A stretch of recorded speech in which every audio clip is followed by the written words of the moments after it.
First, I just want to thank you for taking the time to do this, man. It really, really means a lot to me.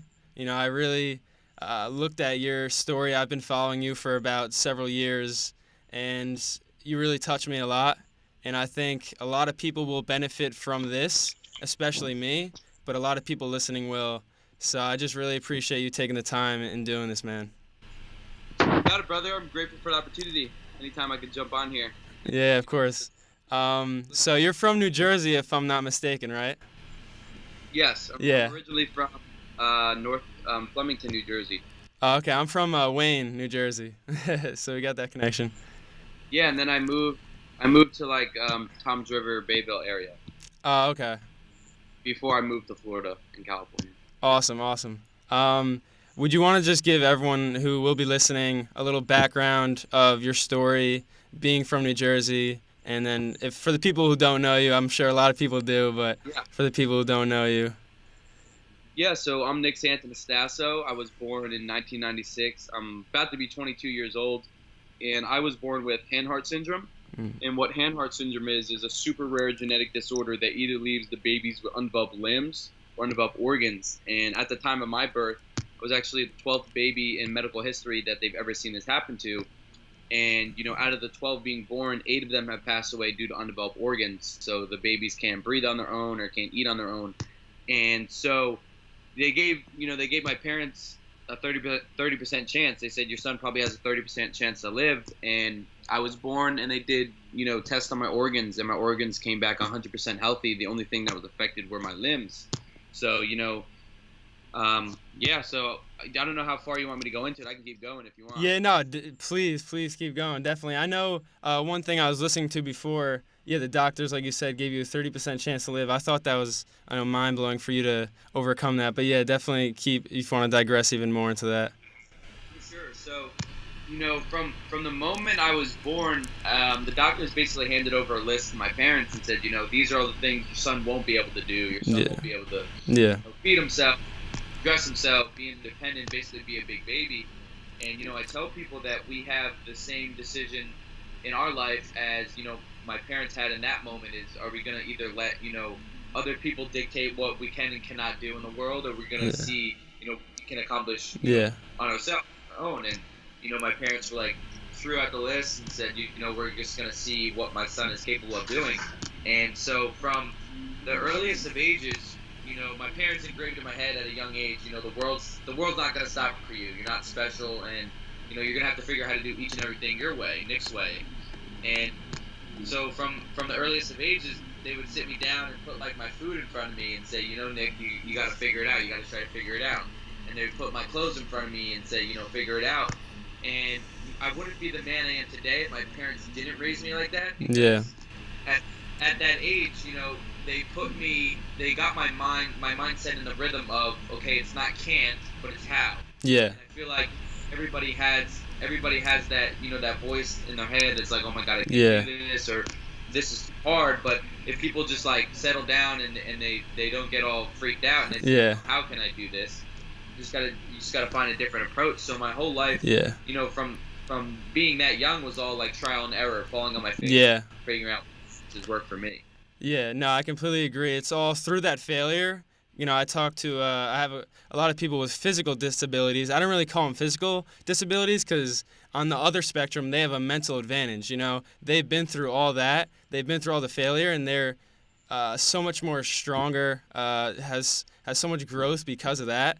So I commend you for that. And also, I commend your parents, man. I really do, for having the sacrifice for that, for you, and then also, like, going through the pain of watching you struggle. You know what I mean? Absolutely. I never talked about this before on the podcast, but my aunt, when she was in her mid-30s, she was healthy, doing great, but she got a blood clot, and she had a stroke. So now, being 20 years in, she's around her 50s and 60s. She is paralyzed from the whole body. She's wheelchair-bound, and my grandma has had to sacrifice a lot. My grandma's in her 80s. She had to sacrifice a lot, always watching over her, always caring for her, and being there for her. And it's just amazing. I really just commend my grandma and just my aunt in general. I look up to her so much. She's actually my godmother, and she's the light of my world, really. She really inspires me. She's always positive, and it's just amazing to see. She has her own nonprofit called Beyond the Rainbow, so it's just phenomenal people in your role. It's just amazing to see. Yeah, man. Like I said, that's it's the same thing. I wouldn't be who I am today if it wasn't for the way they raised me. Because, I speak all over. I speak in schools, and then I speak in like entrepreneur conventions and Yeah. summits. But when I talk to the kids, I'm like, if my parents didn't raise me like that, if my parents gave me everything and babied me and just didn't let me like work for some things and didn't let me fall on my face, Yeah. I wouldn't be who I am today. And that's what I tell that's what I tell everyone. I said, you may not be able to relate to me physically. I understand. Yeah, that, yeah. It's not with no legs and one arm, but mentally with the mindset, everyone can relate. Everyone has a mindset. And everyone has the ability to cultivate what kind of mindset they want to have in life. Yeah. And that's what I always tell people is like, I'm not a superhero. It's just like what I do. Yeah. Like what I think up here, what I do up there, and we all have the ability to change the mindset, change the way we look at things, change the way I feel like there's so many people right now that are just like pissed off for no reason. Yeah, They're yeah. just like themselves to be pissed off, and I can even remember doing that. I can remember being in high school, and like I just was like, I guess in a pissed off mood, and my eyebrows would be like stuck like this, Yeah, like, yeah. be like, so tense, like walking around and like just have like this resting like pissed off Yeah. face. You can definitely, for the people out there, you can definitely train yourself to be pissed off. Yeah, But of you can definitely course. train yourself to be It's happy all the time. yeah, it's all about perspective. It's all about the way you look at things. And then going back, it's not like Will Smith says, it's not this esoteric, elusive thing. We can all achieve that mindset. All that mindset. It's just what we go through in life and how we look at things. And then also, stemming off of that, do you want to get into like going into wrestling in high school? And I know you said on a previous thing I listened to, you tried out for the bowling team. So even more failure and even more development of that mindset if you want to go through that story. Yeah, so when I was in middle school going into high school, I labeled that as my lowest point. And my lowest point, I was out of shape. I was not comfortable in my skin. I hated the fact that I was born with no legs and one arm. I hated it, and it got to the point where I didn't want to go in public. I didn't want to look into a mirror. I just didn't want to be around people, and I was just like really disgusted with myself. And I realized that the only person that is going to make a drastic change in your life, for the better, like a big drastic change, is yourself. You have to do it. So here I am, and I understood that you have one life, and I had suicidal thoughts, but I realized that my parents would be in much more pain if I went that way. And, and I'm not a quitter. So I needed to find something that was going to fulfill me. I needed to find something that was going to make me feel good about myself, better in my skin. And my freshman year, my best friend, he's still my best friend to this day. I'm actually, getting him to fly out to Miami for my birthday in a couple weeks. Still my best friend. And he was on the bowling team. Yeah. And just come out bowling. We throw some bowling balls down the lane, eat some cheese fries. Yeah.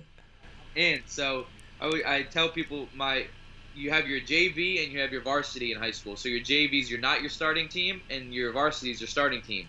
Well, our varsity was super good, and our JV was super good, and our JV in the JV league was undefeated. Yeah. Until I joined. I gave them their first loss, and I could bowl. I could bowl not super well, but I was getting better. But it wasn't enough for me, and you'll find out that when you do things, when you want to try different things in life, that some things just don't fulfill you the way they want to fulfill you. You go ahead and you do it, and you're like, this isn't for me, Yeah. So bowling, I was like, all right, this ain't for me. I love cheese fries, but I need something more in my life. And so I got into sophomore year, and at the time, I was surrounded by wrestlers. My older brother wrestled for the same high school. I didn't get to go to school with him, but he wrestled for the same high school. And then, when I got into high school, including that one best friend, he wrestled in his younger years, but just that 1 year, just freshman year, he wanted to try bowling for some reason. Yeah. And then sophomore, he went back to wrestling, and I already had a bunch of best friends that were already, stud wrestlers on the team, like varsity. And so they were like, Nick, you always preach to everyone, try this, try that, fall on your face, why don't you try wrestling? Mm-hmm. And I was like, my arm. And at the time, this arm was about 5 inches longer than it is now, and it was super pointy. It was like my finger, but Yeah. it was super, and my bone was growing faster than my skin, so it was super tight, and I couldn't bang it up on anything. So, I'd often hide my arm, like I'd tuck it in when I was around, because the bottom line is, if I would have hit my arm hard enough on something, my bone would have came through my skin. Mm. So this wasn't a situation I wanted to be in, and they were like, you're why don't you try wrestling? And I was like, my arm. And finally, I knew that wrestling would, instill confidence in me. I knew that wrestling would make me feel a part of a team, make me, be labeled as an athlete. I thought wrestlers were, the biggest and baddest athletes in the game. Yeah. Still to this day, I think they are. Yeah, one of the hardest sports.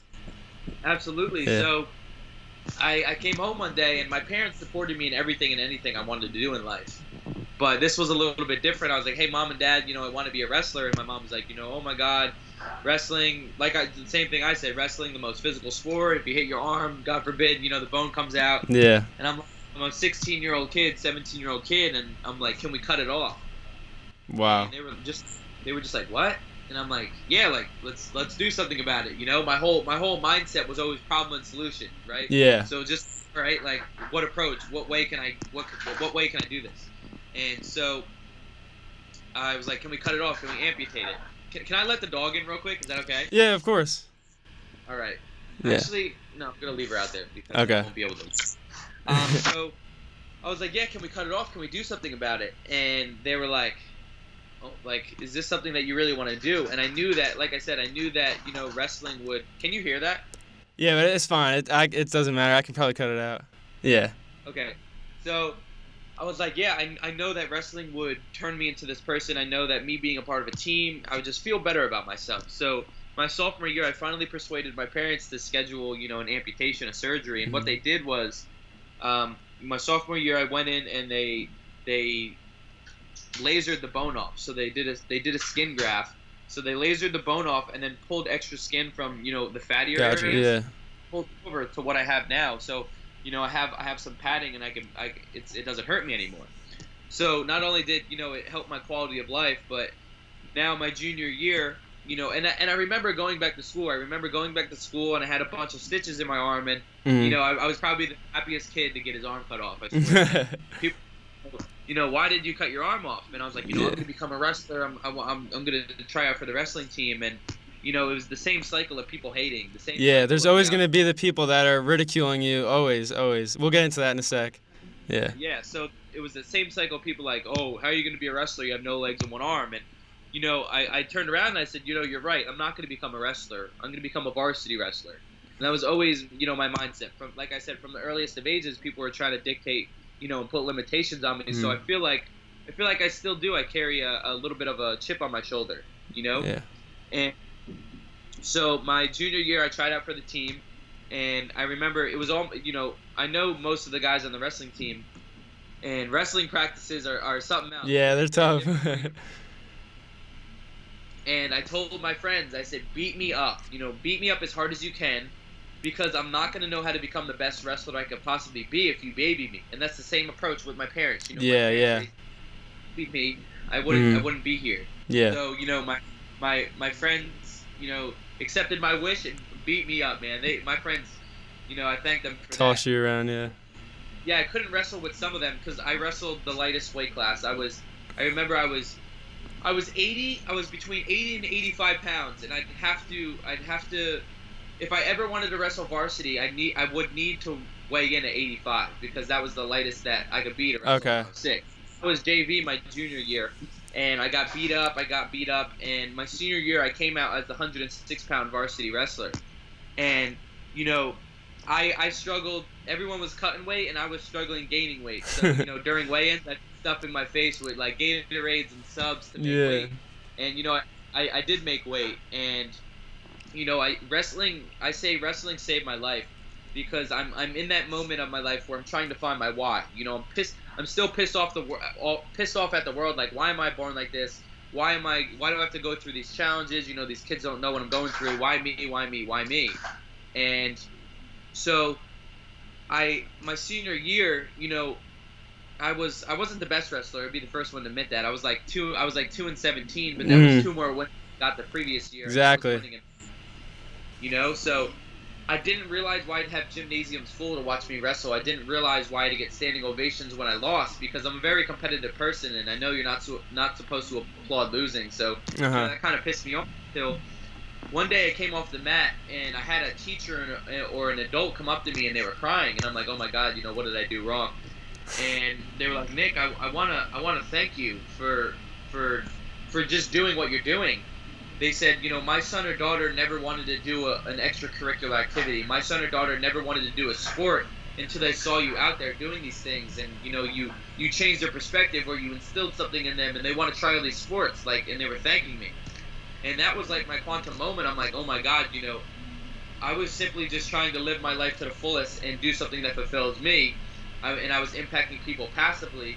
Imagine how many, lives I could change, how many perspectives I could change for the better if I focused my energy in trying to help people. And that was like my whole mind-blowing moment. Your why, yeah. Yeah, I'm put on this earth, in this situation that some might see as a negative, to show them that, regardless of what hand life has dealt you with, that you must play it to the best of your ability.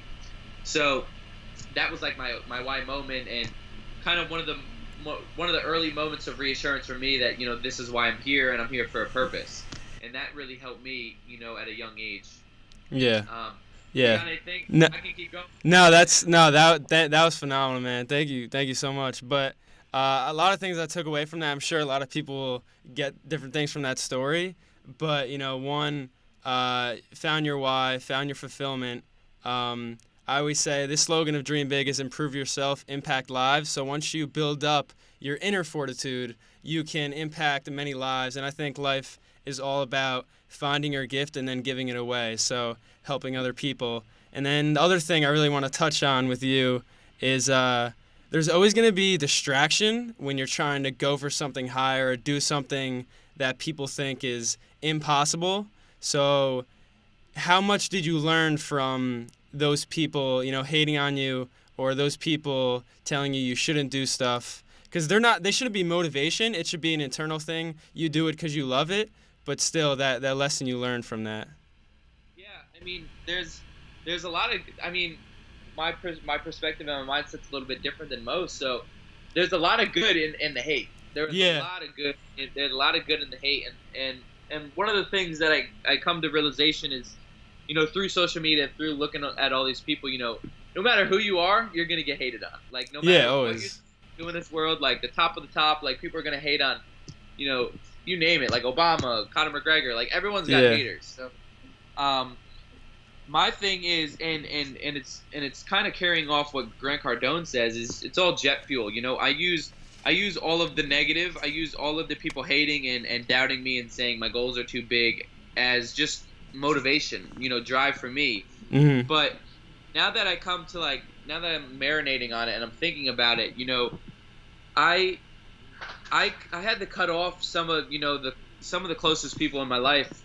Sometimes it's going to be your friends, sometimes your family that don't support you or say your goals are too big, or what's plan B, what's the easy route. And I feel like it's super important to have control over, cutting those people out of your life, because, if they're not supporting you, if they're not pushing you to their full potential, they're hurting you. And, toxic people are like vampires. So when I speak to, corporations and I speak to kids, the message here is the same: is, surround yourself with that positive bubble. Surround yourself with people that are going to push you to your best, but hold you accountable and support you and love you, because, that's super important to have a support system.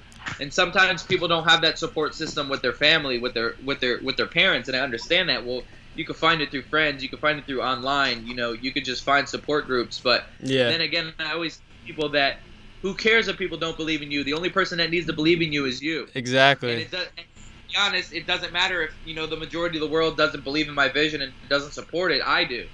And, I always tell people that there's so many people, the majority of the world are living lives that they don't want to live, that are working jobs. Yeah, they're not doing things they love, yeah. Exactly. And so the majority of the world is dying. They're not living. Yeah. And for you take that alternate route, the road less traveled, and say, well, at least I'm attempting and focusing my energy on something I enjoy. You know, Yeah. I'm setting out to a goal or an occupation, a job that I enjoy, that I truly enjoy, and who cares if I fall on my face or you know that I may not get it right away. I'm literally attempting and failing at things that I enjoy. There are people in the world that are failing at things they don't enjoy. Yeah, yeah. So what would you Much more worth it, yeah. Yeah, would you rather go and fall on your face on something that you don't like, or put all your energy, as much energy you can, into something that you truly love and you fail here and there? Yeah. I mean, that's the way I look at it because, like I said, the majority of the world is not living, and Yeah. so I'd rather fall on my face than something that I'm going after that truly pulls me and I enjoy, rather than living a life I don't want to live. Yeah, I completely agree. That's something I really am discovering within myself. I made a pact to myself that I'm going to do what I love no matter what in life. I don't care if I'm eating out of a garbage can. If I'm doing what I love, I'll do it. And then going back to what you said, because I like to wrap up things with stories, you have to make those sacrifices in life. Sacrifices are necessary in order for you to grow even more and level up. And one thing I do now, obviously I'm at a important time in my life. I'm young, and I have to create that close circle of friends that really I can look to be honest with and help me. And like the one thing I said before, I can give them a list of what I'm good at and what I'm not good at, and they'll be fully honest with me. They'll tell me straight up, and they'll be fully honest. And it's just like that personal advisory board. You have a company, you have an executive board, you have to do the same thing in your life with the people that surround you, create that personal advisory board. And then the other thing I wanted to say is I know your mission is to show people they can do more than they can, to realize their potential is far greater than they think. And that's all we preach here at Dream Big. Your potential is way more than you think. You have so much untapped potential out there. And I'm actually doing right now, you might think I'm crazy, which goes back to all the people hating. I'm doing a 7-day fast. I'm on my 3rd day of not eating. And I just want to show people, you can do more than you think if you set your mind to it. I can really not eat a thing for 7 days, 168 hours, if I really set my mind to it and really set that intention. So it just goes back to all the things you were saying. Yeah, real quick, I'm curious. So are you drinking any minerals or anything? Yeah. So I'm drinking water, obviously, and then I have like orange juice and then maybe some vitamin water. But yeah, that's mostly it. All right, good. No, as long as you're getting like good. Yeah, no, I'm safe about it. I just want to push the mind and body, push the limit. For sure. And then I wanted to get into. I know with fitness, I love what you're doing, man. I really do. And I know you were cutting before, but I know now you're on a new diet, if I'm not mistaken. Vulcan. Yeah, you're Vulcan. Yeah. I competed in September. Okay. I competed in this past September for men's physique, and just like you said, that I promised, my friends, my family, my supporters that I would get on the competitive bodybuilding stage before 2017 was over.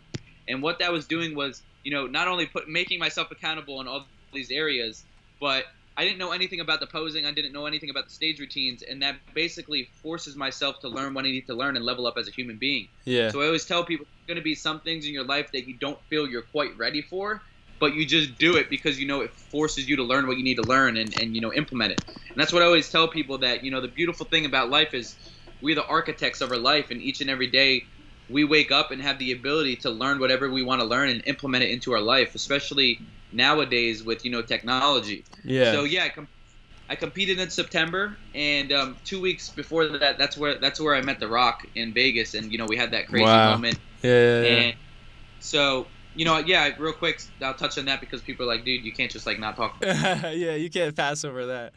I met him 2 weeks out from my show in a club, in a gym in Las Vegas. And I remember telling my buddies, like, the guy already knows who I am. Don't bother him. He'll come up to me. And so he was lifting, and at one point, like, he was doing bicep curls behind me. That was crazy. Massive, bro. And all hoodied out, like, Yeah. And people realized who that's The Rock, Yeah. And because he had security there, and he went over in the corner and he took off his headphones, and people like bombarded him for pictures, and he was meeting CT Fletcher. There was a lot of legends in that. Yeah. Time. And so then his security guard came up to me and said, "Can Dwayne meet you?" And I'm like, "Yeah, like duh, Of like course, bring him on yeah. over." Film that, we talked, and I told him about all my future goals, and I was like, dude, I always tell people I'm gonna do what you did, how The Rock did it, because what I mean by that is The Rock, everybody knew him for college football, and everybody knew him for WWE, and then he branched into all these industries and just crushes everything. Yeah. And I said, I'm gonna do that, and he looked at me and said, Nick, you're right, because people like me and you, they'll put us in any industry and we'll adapt and overcome. Exactly. I was like, oh my god, that was more reassurance for me. And then, we took a picture, and we went off with our day. And 2 weeks later, I was backstage pumping up for my competition, and I was about 20 minutes before I was getting on stage, and he posted me on his Instagram, shouting me out. He remembered my bodybuilding competition date. Wow. And he posted me, and it's still on his Instagram, and he wrote this really heartfelt message. And at the end, he said, Nick, I want to thank you for sharpening my perspective a little bit more on life. And that was like another moment of reassurance for me, because that's top tier athlete, top tier actor, model, anything. He's top tier of the world. If I can sharpen his perspective a little bit more in life, then I can change the vast majority of people. Definitely. And yeah, so that was a crazy moment for me. But I stepped out on stage and I took third in the novice category. So I beat full body guys, which was totally I was like, that's amazing. I was fired. Because with men's physique, they don't judge your legs, they don't judge your calves, So symmetry, it's all your ab symmetry, your ab symmetry up to your lats, all of the front. So now still in my it's crazy. I'll touch on this a little bit. Is after I gave everything to that prep. I gave everything and anything. The show was even pushed back, rescheduled 2 weeks. Because of the hurricane. Yeah, I remember you really training hard. Yeah. They were like, the show's canceled, pushed back for the hurricane, and then they were like, oh, it's back on, and then it's not on, and then it's back on. Imagine like if you were like about to hit your peak week, like what do you do? So like, yeah, I stayed on my diet through all the BS, and I came out super shredded, the best shape of my life, and me taking third against full-bodied people. Like, I literally almost went into the tunnel vision to Mr. Olympia. In my head, I was like, I even told Jeremy Bundy, I'm good friends with him, I was like, bro, I don't see any reason why I can't be Mr. Olympia once in my life. And he was just blown away by my mindset. Yeah. That's just my way of thinking. So I almost took that super competitive physique route in my life, where I'm competing for 15 years of my life. And, I took a step back, man. I took a step back, and I was like, there's much more to me. This fitness stuff is just a stepping stone to, me speaking all over the world, the bigger picture, So that was an inner struggle for me to say, okay, do I want to compete for the rest of my life, or do I want to focus on speaking? Because being in prep is a lot. Being in the prep is a lot, and traveling around the world speaking is a lot. So I have to find my balance within that. So right now I'm currently in my off season. So I've been in it since my last show was in September, so this September will be a year since I've been in off season, and I've been progressing. I've been gaining symmetry on my abs, and up my symmetry on all my right side. So I know I'm getting better as an athlete and my physique, and I just kind of took a step back from competing, but I will compete again.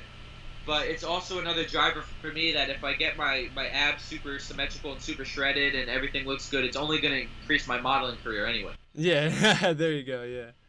All aspects of my life. I mean, that's one of the ways that I do things. If one goal like helps a majority of my goals, yeah. So, you just got to go with the flow of life, yeah. Yeah. I mean, that's where I am right now with the gym. Yeah. I'm in my office, and man, I'm growing, and I need this time to grow, because you can't get shredded and grow at the same time unless you're shooting up with a bunch of stuff. No, but I fully think you can take over the world, man. Your mindset is like the 1%ers. It's like the 0.01 percenters. I got 3% tatted on me. Oh, what is it? 3% for what I just said? The same thing? Well, that too, but 3% of 3% of the people, control majority of the money in the world. Yeah. And 3% of the Harvard graduates that continuously had goals and wrote their goals down were exponentially more more successful than their other colleagues that didn't. So yeah, Well, I might have to get a tattoo. 3%, man. I like that a lot. I remember that experiment too. That study with the Harvard graduates. Yeah, yeah. Yeah, man, the power of goals are unbelievable. My dad did a great job of instilling that within me and my brothers since we were young. I mean, we had to set goals every summer and then review them yearly and then make new ones the next year. So when I started off when I was young, I had like 10 goals, very short, like couple words. Now I have a long list, short, long term, a why not, I shouldn't do it, and a how. And it's just like I can see the things forming in my life before my eyes, and it's just what we always said before. If you really want something, if you really go after it, if you write it down, the universe will conform to you, and those things will be accomplished. Absolutely. Yeah. And that's one of the things that I need to get back on. I'll even call myself out. I need to get back on. Consistently. That self-awareness is good, man.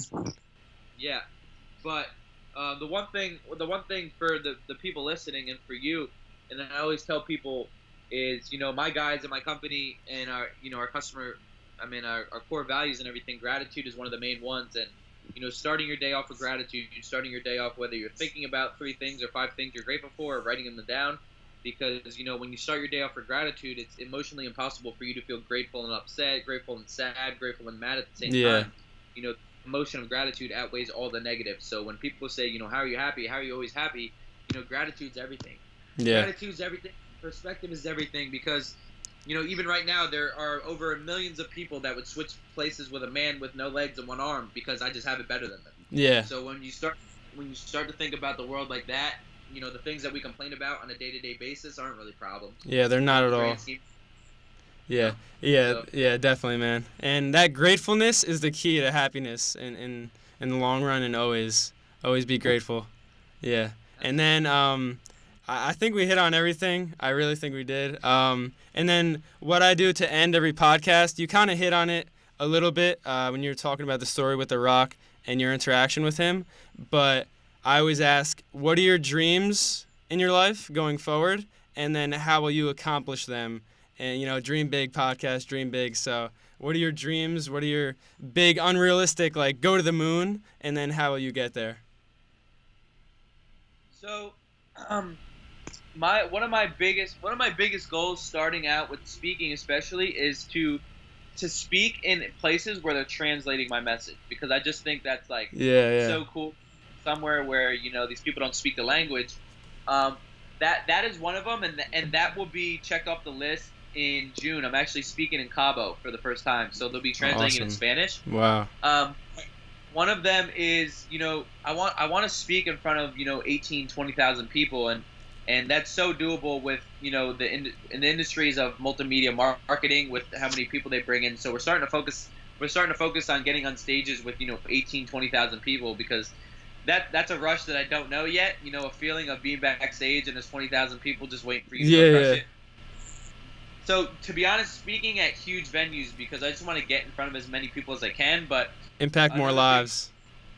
Another big dream. I want to break into the mainstream modeling industry. I want to take over the mainstream modeling industry, and that's also moving forward. I landed the cover of New York Fashion Magazine Week for the September issue, so I'm slowly breaking into that industry as well. Yeah. And to be honest, man, I just want I think the overall thing that drives me, and I think this comes from my dad, is I want extreme financial freedom, so I can take care of all the people. I can take care of everyone around me. Yeah. I can bring my family out to a dope house that I have. Yeah. I can bring my family out to a dope vacation.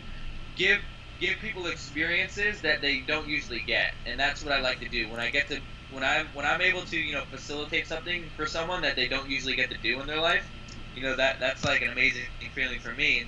And even like the little things, the best friend I was talking about, Dan, I happened to be in Jersey for a speaking engagement, and I got to bring him out to a club, and all VIP, Yeah. He probably loved it. Didn't have to pay for anything, So I get to, for me to be able to do things for people that they don't usually get to do is a lot of fulfillment for me. Yeah, it's phenomenal, and paying them back, yeah. Yeah, breaking into the mainstream modeling industry, taking over the speaking space, being a figure in that space, with the Grant Cardones, the Bradleys, the Ed Milettes, Uh huh. you know, that's those are the top goals coming Yeah, up. definitely. Well, yeah, I really appreciate that, and just take it step by step. Uh, we'll be watching you. I know you'll get there for sure. And man, I just thank you again for sitting down and talking on this podcast. It really means a lot. I don't think you know how much it means to me and to the people that will listen. It really does. You got it, brother. Like I said, I'm grateful for the opportunity. And you have my Skype. You got my contacts. If there's anything I can do for you in the future, it's my guys. Any questions, any help, we're here for you, man. Okay, yeah, definitely. So I'll email Ratmir and I'll get your number for sure if that's okay. Yeah, for sure. Okay, awesome. Well, thank you so much, man. Have a good one, and I'll talk to you You soon. got it, brother. Thank you. See ya. Bye bye.